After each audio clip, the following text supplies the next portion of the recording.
आशीष coaching platform में सभी मित्रों का स्वागत है, मैं अभिनंदन है। हम लेके आए हैं यूपी होमगार्ड स्पेशल, जिसमें 30 MCQs टेस्ट सीरीज़ में सब वेरी इंपॉर्टेंट रहने वाला है क्वेश्चंस। तो चलिए आज स्टार्ट करते हैं 30 MCQs टेस्ट सीरीज़ का पार्ट नंबर 1। चलिए फटाफट करेंगे, फटाफट आंसर दीजिएगा डियर फ्रेंड्स और अपने टेस्ट को देखते रहिए। चलिए तो आज स्टार्ट करते हैं। पहला क्वेश्चन ये है, 1857 की क्रांति की शुरुआत किस स्थान से हुई थी? किस स्थान से हुई थी डियर फ्रेंड्स? किस स्थान से हुई थी? ऑप्शन के अकॉर्डिंग देखते हैं। ए है कानपुर, बी है लखनऊ, सी है मेरठ, डी है झांसी। तो इसकी जो शुरुआत हुई थी वो हुई थी डियर फ्रेंड मेरठ से, यानी C option is the right answer. चलिए क्वेश्चन नंबर 2 की तरफ चलते हैं। क्वेश्चन नंबर 2 कह रहा है कि भारतीय राष्ट्रीय कांग्रेस की स्थापना किस वर्ष हुई थी? ऑप्शन ए है 1880, 1885, 1890 या 1905। तो चलिए फटाफट आंसर करते हैं क्वेश्चन नंबर 2 का। तो 2 का जो राइट आंसर होगा वो होगा हमारा 1885, यानी B option is the right answer dear friend. चलिए आगे बढ़ते हैं। क्वेश्चन नंबर 3 कह रहा है कि स्वराज्य मेरा जन्म सिद्ध अधिकार है, ये नारा किसने दिया था? ये नारा किसने दिया था? तो ऑप्शन ए है महात्मा गांधी, सुभाष चंद्र बोस, बाल गंगाधर तिलक या लाला लाजपत राय। चलिए फटाफट आंसर करेंगे क्वेश्चन नंबर 3 का। तो ये जो नारा दिया था वो बाल गंगाधर तिलक ने दिया था, यानी C option is the right answer. चलिए आगे बढ़ते हैं। क्वेश्चन नंबर 4 कह रहा है असहयोग आंदोलन को किस वर्ष वापस लिया गया था? ऑप्शन ए है 1919, 1920, 1921 या 1922। तो फटाफट आंसर करिए डियर फ्रेंड क्वेश्चन नंबर 4 का। तो इसका असहयोग आंदोलन किस वर्ष वापस लिया गया था? 1922। तो ये हमें डी ऑप्शन यहाँ पे राइट आंसर हो जाएगा डियर फ्रेंड। चलिए नेक्स्ट क्वेश्चन की तरफ चलते हैं। क्वेश्चन नंबर 5 कह रहा है कि भारत छोड़ो आंदोलन किस वर्ष शुरू हुआ था? ऑप्शन ए कह रहा है 1939, ऑप्शन बी है 1940, ऑप्शन सी 1942 या ऑप्शन डी है डियर फ्रेंड्स 1945। तो चलिए फटाफट आंसर करिए क्वेश्चन नंबर 5 का। तो इसकी जो शुरुआत शुरू हुआ था ये हुआ था 1942, यानी C option is the right answer dear friend. चलिए क्वेश्चन नंबर 6 की तरफ चलते हैं। विश्व ब्रेल दिवस कब मनाया जाता है? वर्ल्ड ब्रेल डे कब मनाया जाता है? ऑप्शन ए है 1 जनवरी, 3 जनवरी, 4 जनवरी या 5 जनवरी। तो कब मनाया जाता है? चलिए फटाफट आंसर करते हैं डियर फ्रेंड क्वेश्चन नंबर 6। तो ये 4 जनवरी को मनाया जाता है। Option number C is the right answer. जितने भी लोग नए हैं वो लोग चैनल को सब्सक्राइब कर लें और बेल आइकन को प्रेस कर लें। और डियर फ्रेंड्स सबसे लाइक और कमेंट्स करते रहें, लाइक्स और कमेंट शेयर भी करते रहें डियर फ्रेंड। चलिए फटाफट तैयारी करते रहिए आशीष कोचिंग प्लेटफॉर्म के साथ। तो प्रतिवर्ष किस तिथि को मनाया जाता है?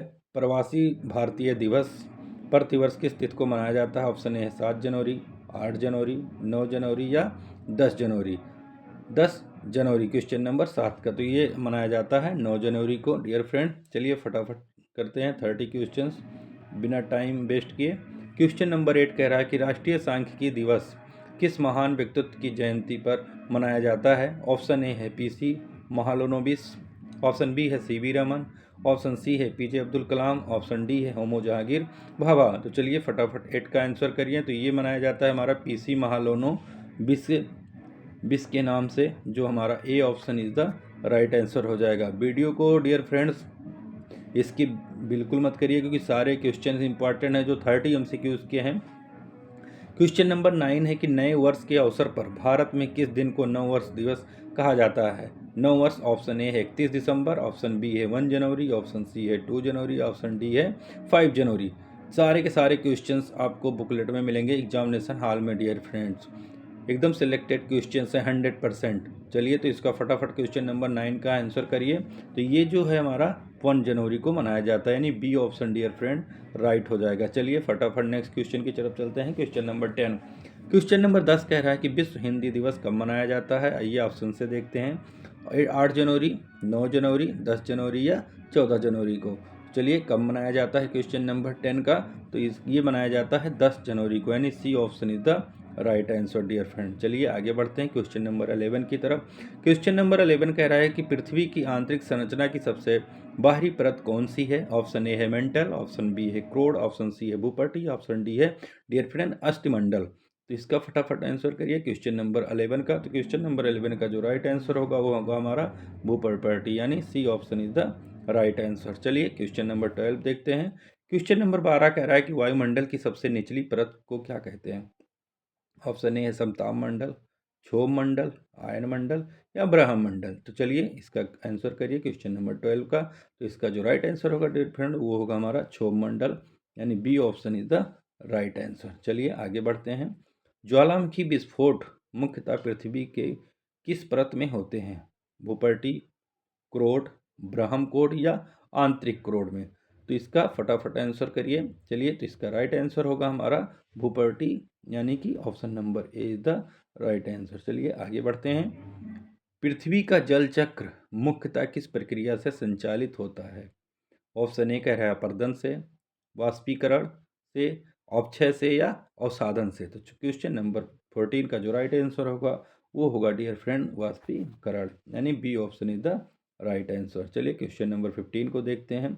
मरुस्थलीय क्षेत्र में दिन और रात के तापमान में अधिक अंतर होने का मुख्य कारण क्या होता है। ऑप्शन ए कह रहा है अधिक वर्षा, ऑप्शन बी कह रहा है कम वनस्पति, ऑप्शन सी कह रहा है अधिक आर्द्रता एंड ऑप्शन डी कह रहा है समुद्र से निकटता। तो क्वेश्चन नंबर जो 15 का राइट आंसर होगा डियर फ्रेंड वो होगा कम वनस्पतियाँ, यानी B option is the right answer. चलिए आगे बढ़ते हैं। क्वेश्चन नंबर 16 कह रहा है कि अर्थशास्त्र में मांग का संबंध किससे होता है। ऑप्शन ए कह रहा है केवल आवश्यकता से, बी कह रहा है केवल इच्छा से, सी कह रहा है मूल्य और क्रय शक्ति से, डी कह रहा है उत्पादन से। क्वेश्चन नंबर 16 का जो राइट आंसर होगा डियर फ्रेंड वो होगा हमारा मूल्य और क्रय शक्ति से, यानी C option is the right answer. चलिए आगे बढ़ते हैं क्वेश्चन नंबर 17 की तरफ। भारत की योजना आयोग प्लानिंग कमीशन, इंग्लिश में प्लानिंग कमीशन कहते हैं, की स्थापना किस वर्ष हुई थी। ऑप्शन ए है 1947, ऑप्शन बी कह रहा है 1950, ऑप्शन सी कह रहा है 1951, ऑप्शन डी कह रहा है 1952। तो कब हुई थी चलिए फटाफट आंसर करते हैं क्वेश्चन नंबर 17 का। तो ये हुई थी हमारी 1950 में, यानी बी ऑप्शन आपका सही उत्तर होगा डियर फ्रेंड। चलिए आगे बढ़ते हैं क्वेश्चन नंबर 18 की तरफ। मुद्रास्फीति का अर्थ क्या है। इन्फ्लेशन का अर्थ क्या है। ऑप्शन ए है वस्तुओं की कीमतों में गिरावट, मुद्रा के मूल्य में वृद्धि, वस्तुओं की कीमतों में निरंतर वृद्धि या उत्पादन में वृद्धि। क्वेश्चन नंबर 18 का डियर फ्रेंड। तो 18 का चलिए फटाफट आंसर करिए। ये होगा वस्तुओं की कीमतों में निरंतर वृद्धि, यानी सी ऑप्शन आपका सही उत्तर हो जाएगा डियर फ्रेंड। चलिए आगे बढ़ते हैं क्वेश्चन नंबर 19 की तरफ। 19 कह रहा है कि भारत में नोट जारी करने का एकमात्र अधिकार किसके पास है। वित्त मंत्रालय के पास है, भारतीय रिजर्व बैंक के पास है, या स्टेट बैंक ऑफ इंडिया के पास है, या नीति आयोग के पास है। चलिए फटाफट आंसर करिए क्वेश्चन नंबर 19 का। तो ये जो अधिकार है वो है भारतीय रिजर्व बैंक के पास है डियर फ्रेंड्स, यानी बी ऑप्शन का करेक्ट हो जाएगा। चलिए आगे बढ़ते हैं। क्वेश्चन नंबर 20 कह रहा है कि राष्ट्रीय आय की गणना में निम्न में से क्या शामिल नहीं किया जाता है। ऑप्शन ए है वेतन, ऑप्शन बी है किराया, ऑप्शन सी है ब्याज, ऑप्शन डी है ट्रांसफर पेमेंट। तो क्या राष्ट्रीय आय की गणना में शामिल नहीं किया जाता है। चलिए इसका फटाफट आंसर देखते हैं। तो क्या नहीं शामिल किया जाता है वो है हमारा ट्रांसफर पेमेंट, यानी D option is the right answer. चलिए आगे बढ़ते हैं। भारतीय संविधान को अंगीकृत कब किया गया, यानी एडॉप्ट कब किया गया। ऑप्शन ए के अकॉर्डिंग देखते हैं 15 अगस्त 1947, बी कह रहा है 26 नवंबर 1949, सी कह रहा है 26 जनवरी 1950 और डी कह रहा है 2 अक्टूबर 1949। तो इसका राइट आंसर क्या होगा। तो इसका राइट आंसर होगा डियर फ्रेंड 2 अक्टूबर 1949 को एडॉप्ट किया गया था। तो यानी कि D option is the right answer, 2 अक्टूबर 1949 को। सारे इंपॉर्टेंट क्वेश्चन हैं डियर फ्रेंड्स, किसी को इसकी बिल्कुल भी मत करिएगा। क्वेश्चन नंबर 22 कह रहा है कि भारतीय संविधान की प्रस्तावना में कितने शब्द हम भारत के लोग से प्रारंभ होते हैं।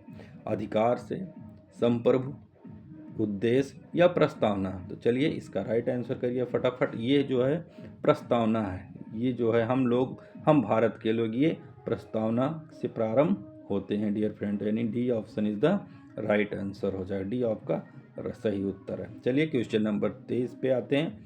लोकसभा का अधिकतम कार्यकाल कितना होता है। 4 वर्ष, 5 वर्ष, 6 वर्ष या 7 वर्ष। तो ये तो सभी को पता होगा डियर फ्रेंड, बहुत ईजी क्वेश्चन है। बट ये इजी तो है, बट जल्दबाजी में गलतियां होती हैं डियर फ्रेंड, वो गलतियां हमें रिपीट नहीं करनी है। तो चलिए इसका फटाफट आंसर करिए। क्वेश्चन नंबर 23 का वो होता है हमारा 5 वर्स, यानी B option is the right answer. चलिए क्वेश्चन नंबर 24 को देखते हैं। 24 कह रहा है कि भारत का राष्ट्रपति किसके द्वारा चुना जाता है।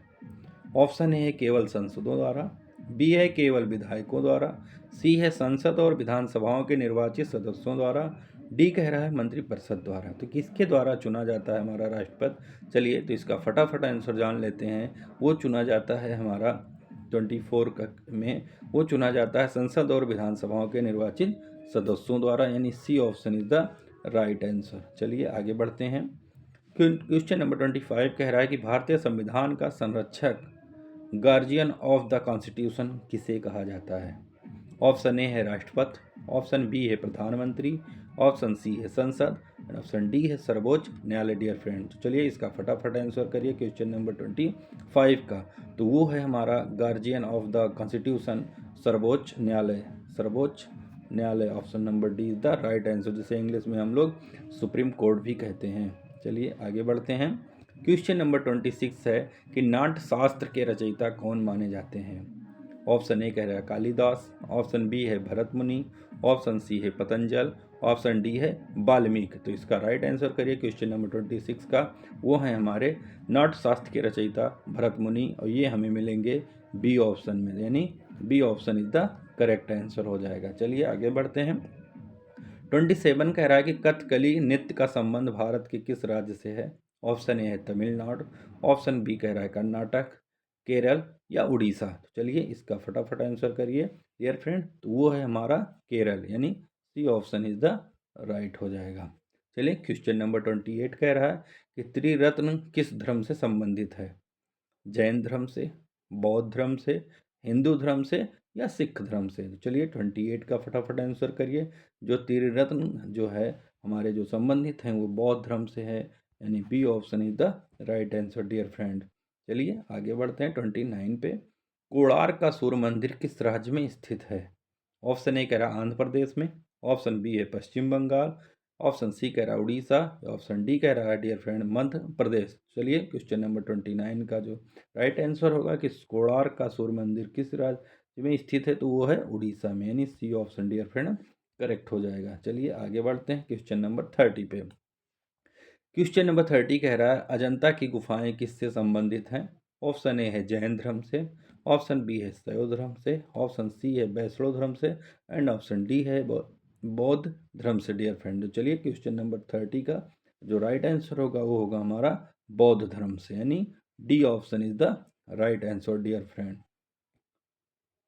Right answer. Thank you for watching dear friends. मिलते हैं नेक्स्ट सीरीज के साथ, नेक्स्ट क्वेश्चंस के साथ। जब तक अपना और अपनों का ख्याल रखिए, अपनों का ख्याल रखिए डियर फ्रेंड। चलिए आज के वीडियो में बस इतना ही, मिलते हैं नेक्स्ट वीडियो में। जब तक के लिए जय हिंद।